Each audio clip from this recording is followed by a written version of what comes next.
ಇದ್ರ ಬಗ್ಗೆ ಇದಕ್ಕೆ ಸಂಬಂಧಪಟ್ಟಂತೆ ನಮ್ಮ ಜೊತೆ ಮಾತಾಡ್ತಾರೆ ಎಸ್.ಕೆ. ಉಮೇಶ್, ನಿವೃತ್ತ ಪೊಲೀಸ್ ಅಧಿಕಾರಿ. ಸರ್ ನಮಸ್ತೆ, ನನ್ನ ಧ್ವನಿ ಕೇಳಿಸ್ತಾ ಇದೆಯಾ?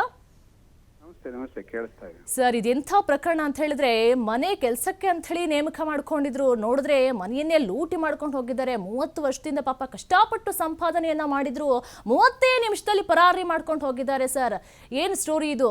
ಏನ್ ಹೇಳ್ತೀರಾ ನೀವು? ಏನಿಲ್ಲ, ಈ ನೇಪಾಳಿಗಳನ್ನ ಯಾರು ಸರ್ವೆಂಟ್ ಆಗಿ ನೇಮಕ ಮಾಡ್ಕೊಳ್ತಾರಲ್ಲ, ಅವ್ರನ್ನ ಸಾಮಾನ್ಯವಾಗಿ ಅವ್ರು ಬಂದು ಸೇರ್ತಕ್ಕಂಥದ್ದೇ ಮೆಜಾರಿಟಿಗೆ ಸೆಕ್ಯೂರಿಟಿ ಮತ್ತೆ ಹೌಸ್ ಕೀಪಿಂಗ್ ಸೇರ್ತಾರೆ. ಅದರಲ್ಲಿ ಒಂದು ಭಾಗ, ಅದರಲ್ಲಿ ಒಂದು ಕೆಲವಷ್ಟು ಪರ್ಸೆಂಟೇಜು ಅವ್ರು ಬಂದು ಇಲ್ಲಿ ಉಡ್ಕೊಳ್ಳುವಂತದ್ದು ಯಾರ ಮನೆಗೆ ಸೇರ್ಬೇಕು ಅಂತ ಐಡೆಂಟಿಫೈ ಮಾಡ್ಕೊಂಡೇ ಅವ್ರ ಕೆಲ್ಸಕ್ಕೆ ಸೇರ್ತಾರೆ. ಅವ್ರದ್ದು 1 year 15 ದಿವಸ 6 ತಿಂಗಳು ಪ್ಲಾನ್ ಇರಲ್ಲ. ಇವನ್ 5 ವರ್ಷ ಕೆಲಸ ಮಾಡಿರ್ತಕ್ಕಂಥವ್ರು ಸಹ ನಿರಂತರವಾಗಿ ಅವ್ರ ಮನೆಗಳಲ್ಲಿ ಚಾನ್ಸ್ ನ ಕಾಯ್ತಾ ಇರ್ತಾರೆ. ಪ್ರತಿ ದಿವಸ ಅವ್ರು ವೆಯ್ಟ್ ಮಾಡ್ತಾ ಇರ್ತಾರೆ.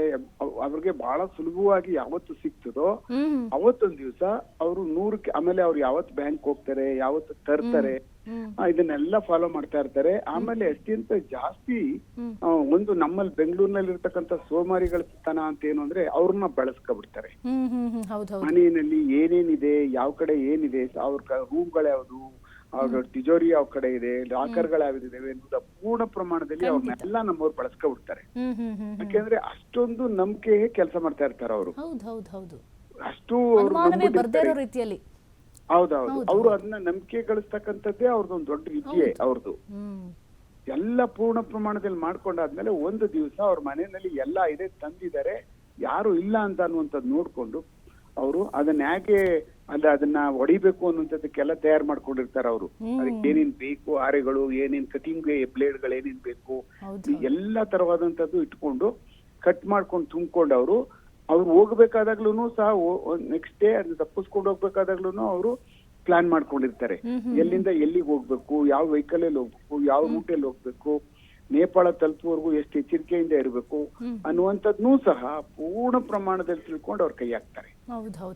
ಹೌದು, ಈ ತರದ್ದು ಹಲವಾರು ಕೇಸಸ್ಗಳನ್ನ ನಾವು ನೋಡಿದೀವಿ. ಒಂದ್ ಏನಾಗುತ್ತೆ, ನಮ್ಮಲ್ಲಿಂದ ಗಡಿಯಿಂದ ಹೊಟ್ಟೋಗ್ಬಿಟ್ರೆ ಆ ಕಡೆ ನಮ್ಮ ಇದಕ್ಕೆ, ಅಲ್ಲಿ ನಾವು ಪೊಲೀಸಿಂಗ್ ಮಾಡೋಕ್ ಆಗುದಿಲ್ಲ, ಅಲ್ಲಿ ನಮ್ಗೆ ಅವಕಾಶ ಇಲ್ಲ. ನಾವು ಡೈರೆಕ್ಟ್ ಆಗಿ ಇಟ್ಕೊಂಡ್ ಬರೋಕ್ ಯಾವುದೇ ತರವಾದಂತ ಕಾನೂನಲ್ಲಿ ಅವಕಾಶ ಇಲ್ಲ. ಅವರು ನಮ್ಮ ಮೇಲೆ ಬಿದ್ದು ಬಿಡ್ತಾರೆ ಅಲ್ಲಿ ಪೊಲೀಸ್ನವ್ರುಗಳು. ಅಲ್ಲಿ ಹೋಗಿ ಇವ್ರನ್ನ ಹುಡುಕಿ ನಾವು ಕರ್ಕೊಂಡು ಎತ್ಕೊಂಡು ಅವ್ರ ಹತ್ರ ರಿಕವರಿ ಮಾಡ್ಬೇಕು ಅನ್ನೋದಿದೆಯಲ್ಲ, 0 ಪಾಯಿಂಟ್ ಅದು.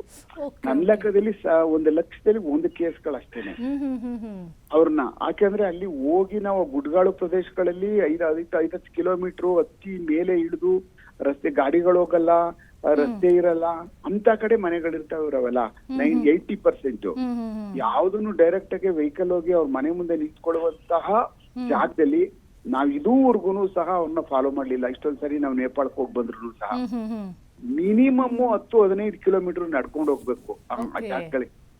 ಆ ಕಾರಣಕ್ಕೆ ಬಹಳ ಅತ್ಯಂತ ದುಸ್ತರವಾದಂತ ಕೆಲಸ ಅವ್ರ ಮನೆ ರೀಚ್ ಆಗೋದು. ನಾವು ಹಿಡಿದಿರ್ಲಿ ಅವ್ರನ್ನ ರಿಕವರಿ ಮಾಡೋದಿರ್ಲಿ, ಅವನ ಅಡ್ರೆಸ್ ಹೋಗಿ ನಾವು ತಲುಪುವಷ್ಟೊತ್ತಿಗೆನೆ ಅವ್ರಿಗೆಲ್ಲಾ ಗೊತ್ತಾಗ್ಬಿಡುತ್ತೆ. ಇಲ್ಲ ಯಾರ್ದಾರು ಮುಖಾಂತರ ಹೋಗ್ತೀವಿ, ಇಲ್ಲ ಯಾರಿಗಾದ್ರೂ ಹೇಳಿ ಹೋಗ್ತೀವಿ, ಇಲ್ಲ ಏನಾದ್ರೂ ಸಹಾಯ ಮಾಡೋದೇ ಇಲ್ಲ. ಯಾಕೆಂದ್ರೆ ಇವನ್ ಬಹಳ ಇಂಪಾರ್ಟೆಂಟ್ ರಾಜ್ಯ ಕಂಡಂತ ಬಹಳ ದೊಡ್ಡ ಕಿಡ್ನಾಪಿಂಗ್ ಕೇಸ್ಗಳು ಅಲ್ಲಿ ಹೋಗಿದೀವಿ. ಅಲ್ಲಿ ಹೋದಾಗ ನಾವು ಅಲ್ಲಿ ಅಲ್ಲಿ ಇರ್ತಕ್ಕಂಥ ಹೈ ಕಮಿಷನ್ ಮುಂದೆ ಅವ್ರಿಗೆಲ್ಲ ಹೇಳಿ ಅಲ್ಲಿ ಪರ್ಮಿಷನ್ ಮಾಡಿಸೋದಕ್ಕೆ ವಾರ ಕಳೆದೋಗ್ಬಿಡ್ತದೆ ನಮ್ಗೆ. ಅದರಿಂದ ಅಲ್ಲಿ ಹೋದ್ರೆ ಅಷ್ಟು ಸುಲಭಕ್ಕೆ ನಮ್ಗೆ ಪೊಲೀಸಿಂಗ್ಗೆ ಸಪೋರ್ಟ್ ಸಿಗಲ್ಲ. ಅದರಿಂದ ಒಂದ್ಸಾರಿ ನೇಪಾಳ ಎಂಟ್ರಿ ಆಗ್ಬಿಟ್ರೆ ನಮಗ್ ಬಹಳ ಕಷ್ಟ ಅದು.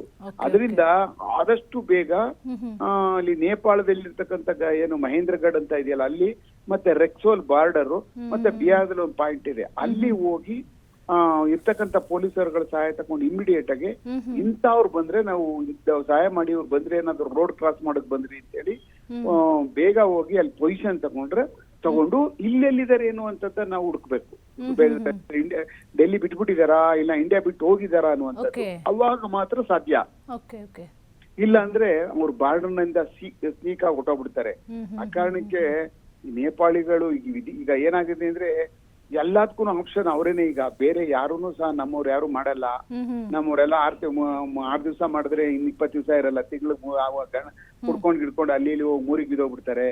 ಆಮೇಲೆ ಇವ್ರು ಒಂದ್ ಸ್ವಲ್ಪ ನಿಯತ್ತಾಗಿ ಇರ್ತಾರೆ, ಕೆಲಸ ಮಾಡ್ತಾರೆ ಅಂತ ಕೊಟ್ರೆ ಈ ತರ ಪೂರ್ತಿ ಮನೆನೇ ಲೂಟಿ ಹೊಡ್ಕೊಂಡು ಹೋಗ್ಬಿಡ್ತಾರೆ.